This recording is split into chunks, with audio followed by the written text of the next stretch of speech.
dialog, ada waktu 30 menit. 30 menit kami buka 2 pertanyaan dulu. Mungkin yang dari depan ada mic, monggo dibarengi niki Bapak Majroh nih. 1 orang 1 pertanyaan Pak nggih. Terima kasih waktunya. Kepada Kiai Ahmad Bahauddin Nur Salim, saya mau bertanya mengenai tadi yang disampaikan bahwa setiap umumul Quran pasti ada mukhassisnya. Ketika dilihat zaman sekarang ada kelompok liberal yang mencoba untuk mengamandemen Al-Quran dengan tidak mengkaitkan konteks zaman dulu, malah mengkaitkan dengan konteks zaman sekarang. Ambil contoh dalam permasalahan ibadah haji, mereka ingin merubah haji wukufnya nggak cuma di bulan Dzulhijjah tetapi di bulan Syawal pun juga boleh. Nah, jadi sudut pandang panjenengan gimana masalah apakah memang bisa keuniversalan Al-Quran itu pada zaman sekarang dibuat sesuai konteks sekarang? Itu saja. Sampun? Nggih. Nggih. Penanya kedua, monggo. Assalamualaikum warahmatullahi wabarakatuh. Waalaikumsalam. Dumateng Yai, ini ada pertanyaan tentang penafsiran Al-Quran berdasarkan ilmu sains. Untuk abad sekarang kita mengenal teori ledakan besar yang sudah sangat populer. Namun walau demikian ilmu ini masih dalam bentuk zon yang wakilnya hakikatnya kita belum tahu dan belum yakin secara pasti.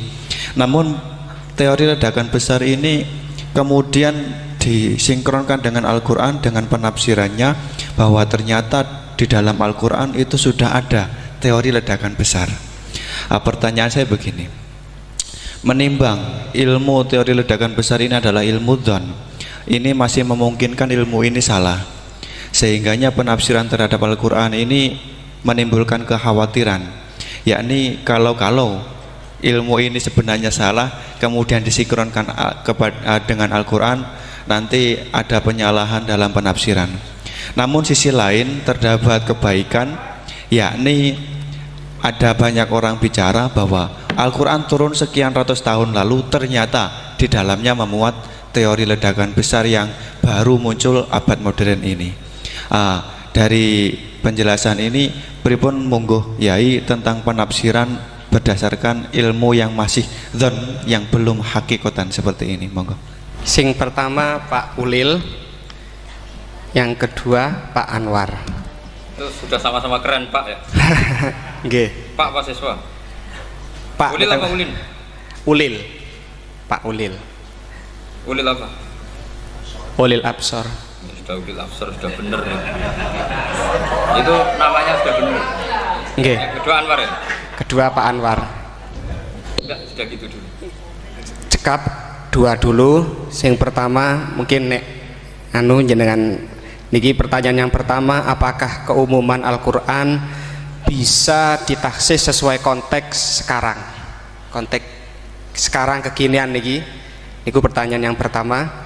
Pertanyaan yang kedua, kejadian sains yang sesuai dengan sains, ilmu sains niku apa bisa juga dibenarkan ditafsirkan ke Al-Quran, mengingat ilmuwan-ilmuwan sains sekarang mengatakan bahwa Al-Quran itu banyak yang sesuai dengan sains akhir-akhir ini.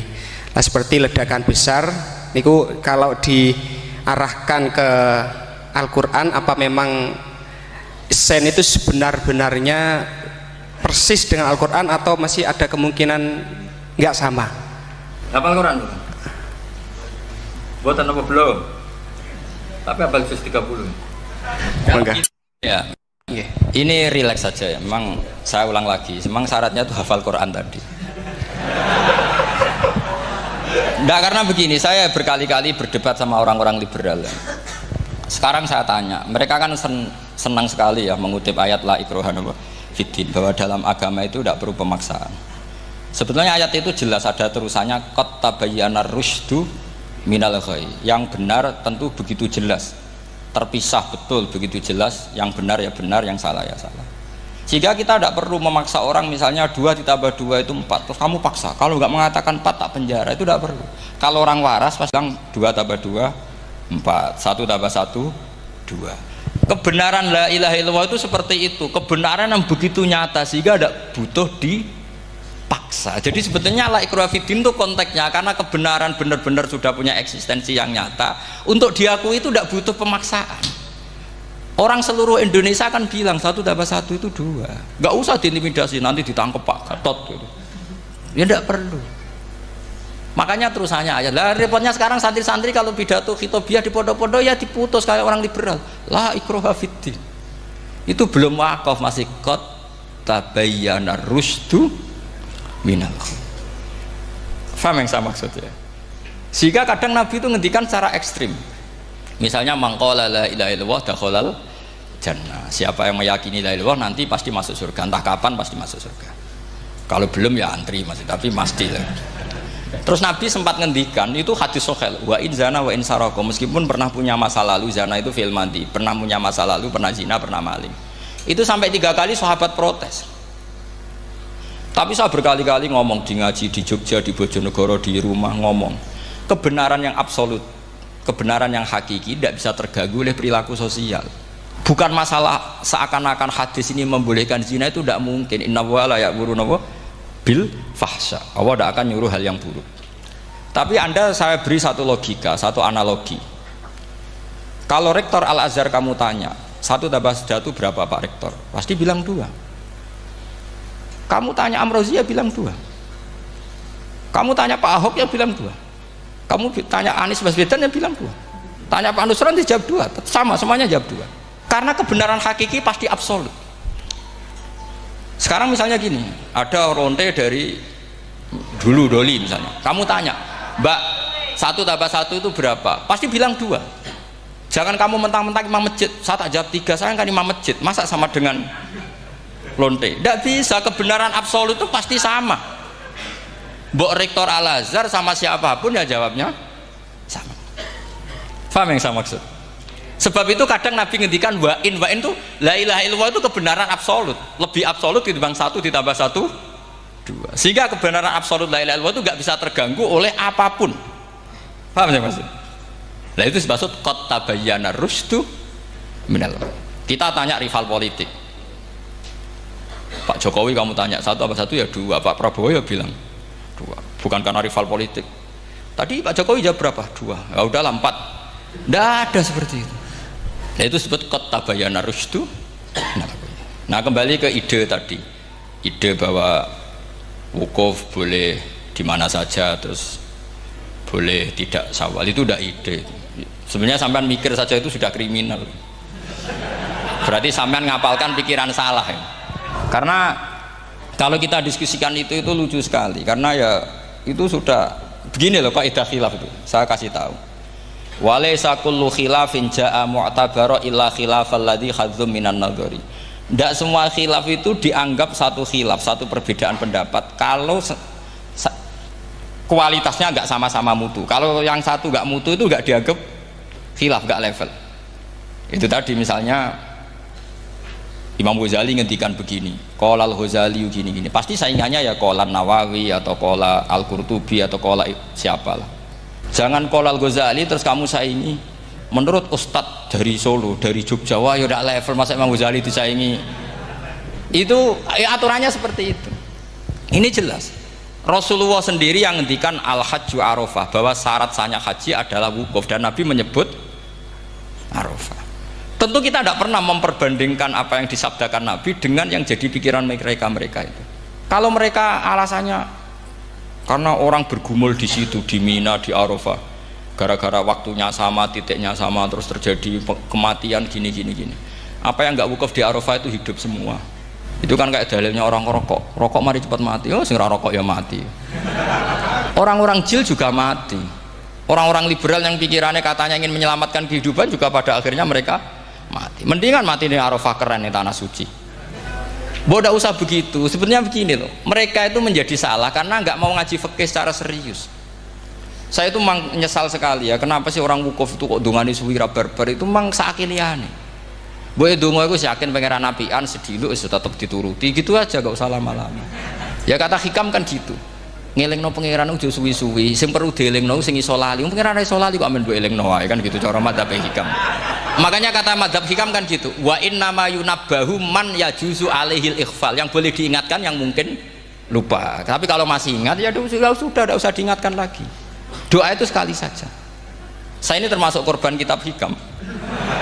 Loh, saya itu berkali-kali ke Mekah. Itu saya kalau dongo itu pertama di Multazam berdoa. Itu saya sebagai santri, ya pas di Multazam ingin berdoa lagi. Tapi mesti spontan itu ingat hikam. Yang boleh diingatkan, yang mungkin lupa. Akhirnya bilang, ya sudah tadi Gusti, ya gitu dong. Di putaran ketiga bilang, tadi loh Gusti, ya gitu terus. Karena memang saya malu mengingatkan zat yang nggak mungkin lupa. Tapi sampean jangan ikut saya, ini kriminal. Ini termasuk sisi-sisi kriminal ilmu saya. Tapi ilmunya ada, sampean cari di hikam. Wa inna ma yunabbahu man yajuzu alihil ikhfal. Yang boleh diingatkan, yang berpotensi lupa. Mungkin Anda punya dalih, wah aku dongo mau nunjukno butuh Gus, tapi ra kepen disembadani. Ya alhamdulillah aku yang ngono. Tapi tak pikir makom sampean tidak seperti itu, tetap kepengen disembadani. Lalu pertanyaannya kemudian, kalau kita ngikuti fikih sebetulnya nggak perlu menumpuk di Arafah. Sama cari di takrib, di muin, di semua bab fikih. Wukuf di Arafah itu sah dan tidak perlu muksun. Walau mutarodidan, meskipun hanya jalan-jalan. Bahkan di Fathul Muin diberi walau lagi, walau fitolabi abidin. Moro Arafah mbek golek duit ceblok atau golek apa, no ya wis sah. Lho andai kan semua melakukan itu mau ngesif muter saja kan selesai kan. Mari terus dodongkrok di situ lama-lama. Iya enggak? Zaman Fathul Mu'in dihentikan walau mutarodidan, lewat tok itu sudah sah. Bahkan walau fitolabi abikan, meskipun tidak punya niat wukuf, pokoknya ke situ ya sudah nyari-nyari apa gitu. Sing mari menumpuk gara-gara semua itu ingin ideal. Wah mumpung di Arafah, ngentekno Tegal, ngentekno sawah, wah sudah. Makanya kalau haji itu sama orang yang ngedol Tegal mesti seru itu. Wah itu nangis ya. Haji be orang alim atau orang KBIH gak iso nangis karena malah badi kan, dia kan nggak pati iso nangis mesti itu. Nah ini kan, nah ini penting saya utarakan. Jadi andikan orang itu ya haji kayak orang-orang alim. Setahu saya orang-orang alim kalau haji ya biasa saja, sekadarnya. Karena ya dia tahu ini masalah karena nanti ganggu yang lain, sekadarnya. Karena kita ini berlebihan. Akhirnya menumpuk di situ. Padahal fikih zaman dulu sudah mengatakan walau mutarodidan fitolabi abikin. Jelas itu takbirnya. Masih ingat atau tidak takbir itu? Harus ingat kan? Jadi ini kan problem kita lagi-lagi tidak hafal. Kita tidak menguasai ngotok fikih. Saya dulu sinau Fathul Mu'in, makanya Gus Zofur itu cerita kita ini hidup. Gus Zofur sering cerita ke saya, kita ini hidup berkah Gus. Zaman saya jenengan itu rata-rata teman-teman Fathul Mu'in itu setengah hafal i'anah. Ya karena kompetitornya ya baik, peminatnya ya baik. Dulu saking senengnya Gus Naji sama ilmu itu, beliau pernah ikut Fathul Mu'in era saya. Padahal sudah dari Mekah lama. Saking senengnya ilmu. Jadi kita dulu biasa diskusi dengan Gus Naji, dengan Gus Zofur karena saking senengnya ilmu. Ya itu tadi. Karena memang ilmu itu asik. Tapi kita ini belajar fikih itu tidak seperti itu. Kita sudah kayak ya sudah kayak orang-orang yang nggak mau fikih. Wong nak ndonga ning Arafah gini-gini terus ya hanya gitu-gitu dok. Ndak mikir kalau ganggu orang lain itu begini itu gak dipikir.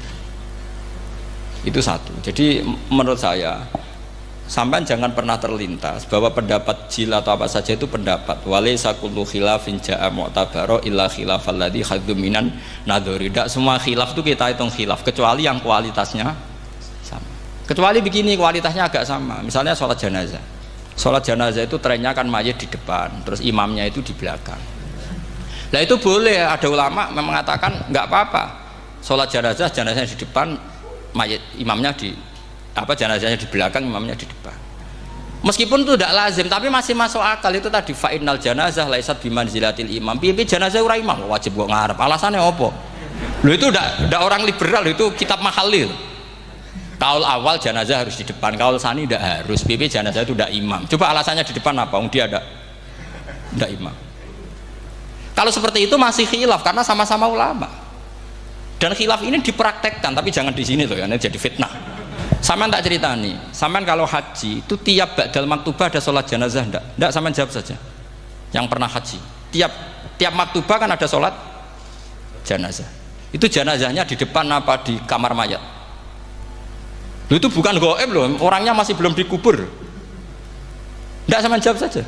Di kamar mayat, tidak semuanya dibawa ke depan.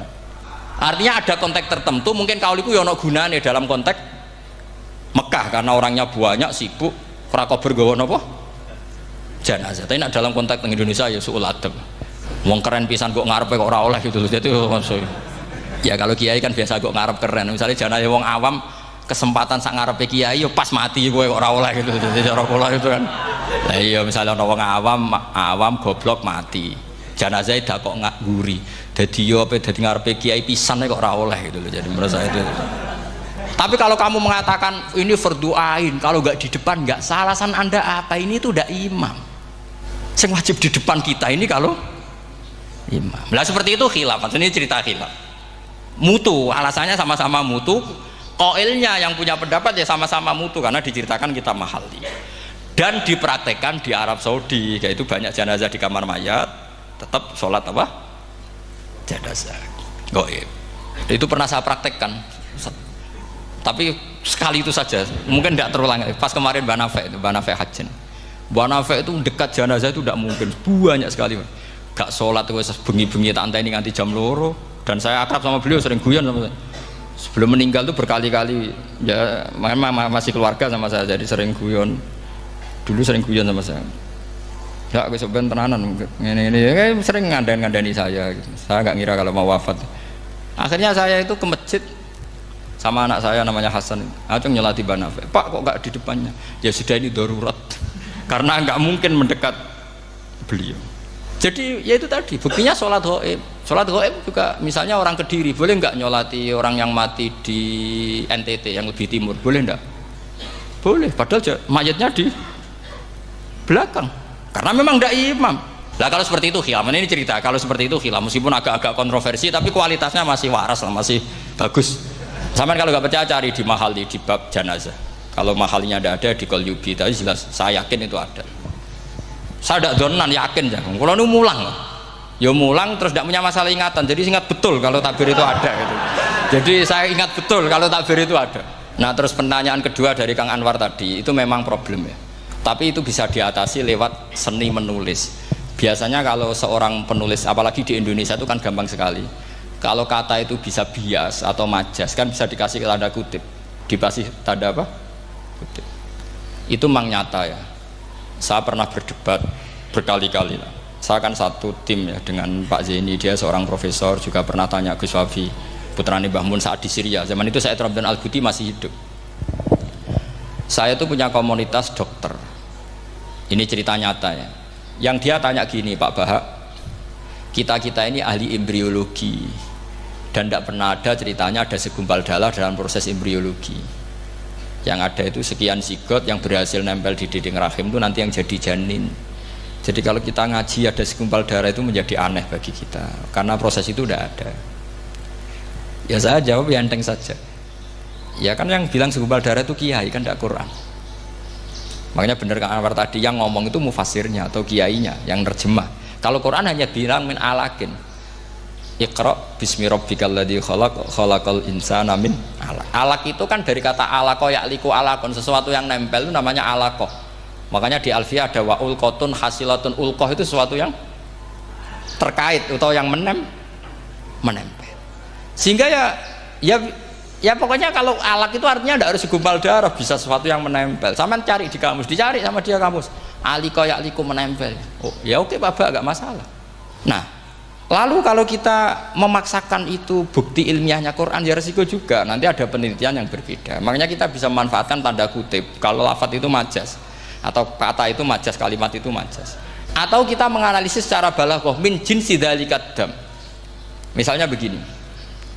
Saya kalau sedang benci Anda, saya akan bilang kamu itu membawa WC. Wong tak melete gawa WC ngalor ngidul karena di perut kita memang ada kotoran, berarti kita ini WC yang melaku ngalor ngidul. Oke, itu saat kita benci manusia. Coba sampean lihat di kitab tasawuf faqih fatatakabbar wa anta kanafun minal aknam, itu kan disebut kamu kok sombong kowe iku WC melaku.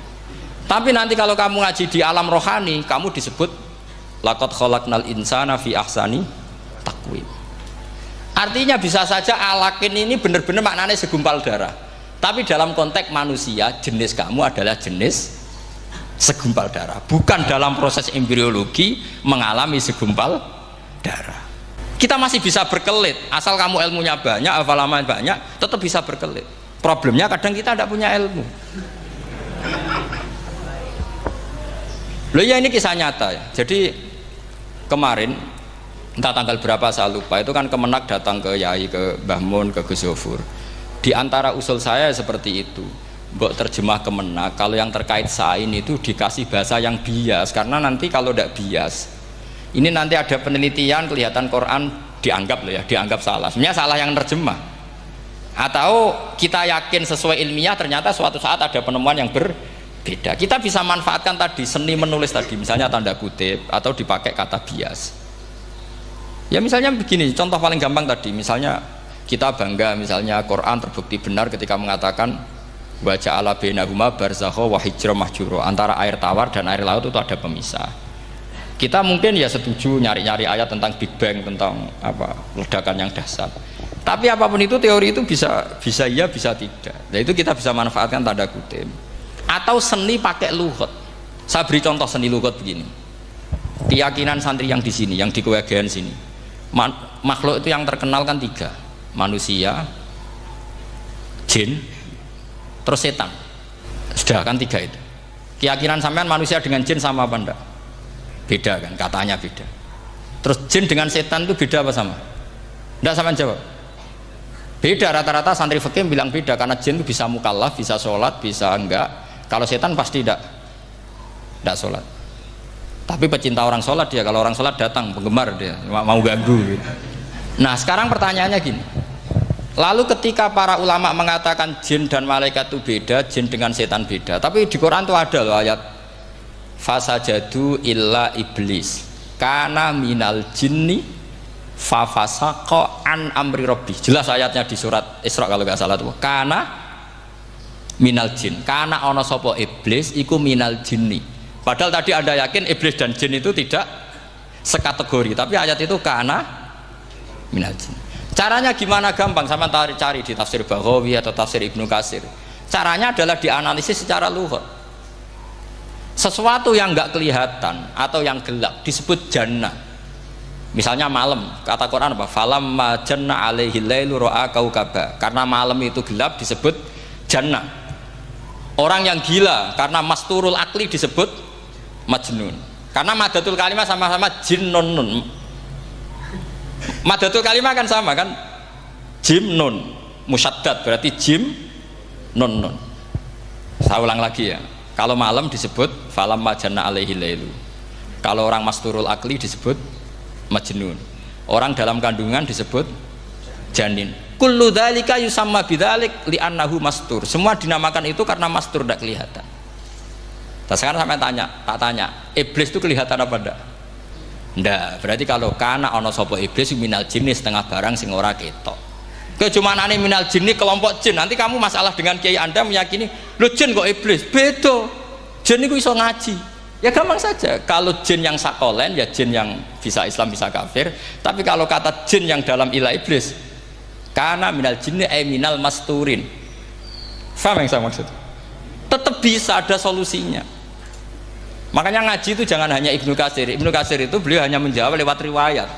Beliau jarang bermain di lafadz. Tapi kalau sampean ngaji kayak tafsir Baghawi, kayak tafsir apa itu? Subhanallah. Ya Baghawi terus Bedawi. Itu nganalisisnya sering pakai lafadz dan itu menjadi mudah. Misalnya lagi begini. Sholat kita ini ya sholat yang muftatahatun bitakbir, muftatamatun bitaslim. Tapi kita secara lughat jelas as-sholat lughatan ad-du'a. Dan ada lafadz di Quran yang nggak mungkin kita maknani sholat itu dengan makna sholat yang mustalah alaihi tal fuqaha, yaitu di ayat khud min amwalihim shadaqatan tutahhiruhum wa tuzakkihim biha wa sholli alaihim inna sholataka sakanul lahum. Muhammad, kalau ada orang zakat ke kamu, sholli alaihim, kamu harus mensolati mereka. Wong cek urip kok di solati, pasti maknanya sholli ai utulahum, kamu mendoakan. Terus inna sholataka sakanul lahum ai du'auka Sakanulah, doa kamu membuat mereka tenang. Paham sih kalau maksud? Lagi-lagi kita, kalau Anda janggal secara ilmiah, ya sama seperti misalnya katanya bumi menurut Quran itu diciptakan dalam masa 6 hari, padahal menurut teori Big Bang sekian juta tahun. Lo yaumin itu maknanya tidak harus 24 jam. Kullahinin bisa disebut kullah yaumin. Buktinya ayat yas'aluhu man fis samawati wal ard kulla yaumin huwa fi sya'an. Apa Allah memutus sesuatu nunggu 24 jam? Kullahinin wa kulla waqtin huwa fi sya'an. Makanya di terjemahan UII termasuk saya usul visitati ayam itu dalam 6 masa. Karena kalau orang bilang hari asumsinya itu 24 jam kali 6. Itu masih bisa, masih meskipun mungkin seperti itu, tapi ya mungkin tidak. Tapi kita masih bisa bermain kata gini, ku dinetralisir. Yaum maknanya khin. Napa maknanya napa? Khin. Kayak di apa? Yas'aluhu man fis samawati wal ardi kulla yaumin huwa fi sya'an. Kayak di ayat lagi, limanil mulkul yaum. Allah tanya itu ketika di akhirat apa di dunia? Tidak, sama jawab. Di akhirat. Ketika nanti di akhirat Allah tanya, liman iku kedue sopo al mulku te kerajaan al yauma. Limanil mulkul yaum lillahil wahidil. Fa inna fil akhirah laisa hunaka yaumun wala hunaka sa'a wala hunaka misalnya arbaun wa isyruna sa. Di akhirat tidak ada 24 jam. Istilahnya Allah ya limanil mulkul yaum. Paham sih kalau maksud? Jadi lagi-lagi syaratnya hafal tadi. Nah, jadi artinya lafadz yaum dipakai di Quran berapa kali? Konteksnya apa saja? Ya saya kira demikian. Mungkin kita anggap cekap ya karena tadi apa? Ini Jumatan terus tak pikir tanya itu ya saya yang tanya itu karena itu tadi. Ya nggak apa-apa kalau masih ada yang tanya. Tapi saya pikir ya itu tadilah yang saya utarakan saya kira cukup. Kalau ingin alim memang syaratnya harus hafal banyak terus ya kalau ndak ya itu tadi harus orang sudah ndak ada semua terus tinggal kita yang hidup itu pasti kita alim sendiri itu ya pilihannya hanya itu. Tapi kalau ingin kompetisi masih gampang lah, di Kediri banyak orang alim, di Rembang banyak kan bisa. Cara Imam Bukhari al-luqi wal mu'asyarah bisa sering ketemu lewat ngaji kilatan atau ngaji karena kiai banyak. Ada yang kiai fanatik khatam, kilatan. Di sarang ya banyak, kados Gus Said itu ngaji butuh khatam. Khatam itu barokah, kan pernah mendengar sekian. Ada kiai yang senengannya yang penting faham. Ada kiai yang kebetulan nasibnya baik, ya faham ya khatam. Itu ada santri macam-macam, yang penting khatam. Ya, ono sing penting faham, ono sing penting ya penting untuk barokah. Terus repot asane. Repot terus. Tapi yang penting itu saya mohon lah, kalau orang lain tahu Quran lewat terjemah, kita kalau bisa jangan lah. Kita ini ngaji Jalalain, ngaji tafsir Sawi, ngaji macam-macam. Saya itu kalau sinau tafsir itu tak ulang-ulang. Saya itu sampai lupa khatam Jalalain berapa kali itu sampai lupa. Karena itu tadi setiap saya baca pasti nanti analisisnya beda. Tadi misalnya u'budu rabbakum. Kalau dalam konteks orang kafir jelas wahidu rabbakum karena mereka masih melakukan isyrak. Tapi kalau orang Islam dibilang cong kamu ibadah, dawimu alal ibadah karena sudah Islam. Itu Imam Suyuti tidak konsisten. Nggak konsistennya karena beliau orang alim. Ya Yohanes kadang ditafsiri ahla Makkah. Memang saat itu konteksnya Makkah. Tapi dalam konteks Islam tentu wama arsalnaka illa kafatal lidasi basyira wa nadhira. Itu kan ulama. Kalau ingat asbabun nuzul ya Yohanes jelas ahla Makkah. Tapi kalau ingat umumul Quran nas ya kullan nas, bukan harus ahla apa? Makkah. Makanya ada fi tafsirin qala ahla Makkah wa fi tafsirin akhar dia bilang ayan nas. Ini yang mengulang-ulang akan paham karena konteksnya apa? Beda. Lagi-lagi ya tadi harus hafal. Ayuhan nas dipakai Quran berapa kali? Konteksnya apa saja? Makanya Ibnu Abbas ketika ditanya bagaimana perbedaan ayat Makkiyah dan Madaniyah, beliau enteng jawab. Biasanya kalau surat Makkiyah dimulai ya ayuhan nas karena mereka zaman itu masih kafir belum berstatus mukmin.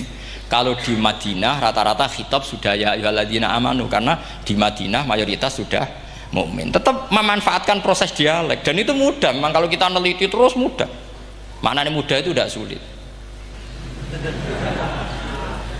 Ya memang Nabi begitu. Loh sampean kalau hafal hadis nanti akan ngomong seperti saya. Loh itu otomatis. Misalnya begini, Nabi itu ditanya, "Ya Rasulullah, dulani ala amalin gini-gini terus Terakhir dia yudkhilunil jannah, yang bisa masukkan saya ke surga. Nabi jawabnya itu, inna dzalika yasir, itu gampang. Tapi terusannya yang nggak nguati, alaman yassarahu wah. Oh, itu gampang dong bagi wong sing digampangno pangeran. Orang kata Nabi, wah ini sulit, nggak semua orang masuk surga. Nabi jawabnya, inna dzalika yasir, itu gampang. Tapi terusannya alaman yassarahu wah. Ya mengen Quran adatnya ya gitu. Inna dzalika ala wahi yasir. Ya itu gampang. Bukan berarti kita nyepelekno, ndak, memang ya itu tadi. Sesuatu sulit itu kalau kita tidak tahu rumusnya, sebenarnya kita tahu, cuma tidak mau. Sampean tahu kalau rumusnya ingin alim tafsir harus hafal Quran, hafal hadis, pernah ngaji etkon, ngaji ini, tahu, tapi kan nggak mau. Akhirnya mau takut tok, carane ngalim piye Gus? Asline ngerti, nak carane iku ngerti. Geleme sing raga. Nah, itu kan gitu. Nah, ini kebetulan kenyek kan ngomong fakta biasa mawon, betul kenyek. Ya seperti kamu mau ke Jakarta kan jauh, tapi tetap gampang. Caranya beli tiket gini-gini ya kan gampang. Ya kalau ingin alim tafsir, 1 hafal Quran, 2 minimal setengah hafal Jalalain. Nanti kalau Jalalain janggal, kamu ngaji Sawi, karena banyak juga Jalalain yang diprotes sama Imam Sawi, dikritik. Itu kan wajar ya, sarah itu hanya membenarkan yang di matan ada masalah. Takrib kurang barokah, ya ada beberapa yang dibenarkan sarah. Kayak takrib ngendikan mabit bimina sunat apa wajib, kalau di kitab Fathul Qorib sunat, di sarah dibenarkan, kalau yang benar itu wajib. Takrib bilang sholat jamaah itu sunat muakkadah, di sarah dibenarkan itu fardu kifayah. Ya sama di Jalalain kadang ada masalah seperti itu. Imam Suyuti meyakini satu hal, sama sarah dibenarkan. Makanya ya Jalalain ya Sawi. Nanti setelah itu khatam semua, belajar tafsir Baghawi. Nanti kan alim sendiri. Apalagi di desa kamu tidak ada orang alim, wah hebat. Kak, kamu jangan hidup di sarang, di Lirboyo, di daerah-daerah, jangan hidup di Kuwagen, nyari daerah yang aman, aman dari kontrol maksudnya. Tapi yang jelas itu jawab dulu mudah. Kalau kamu menjawab sulit, kualat neraka sama.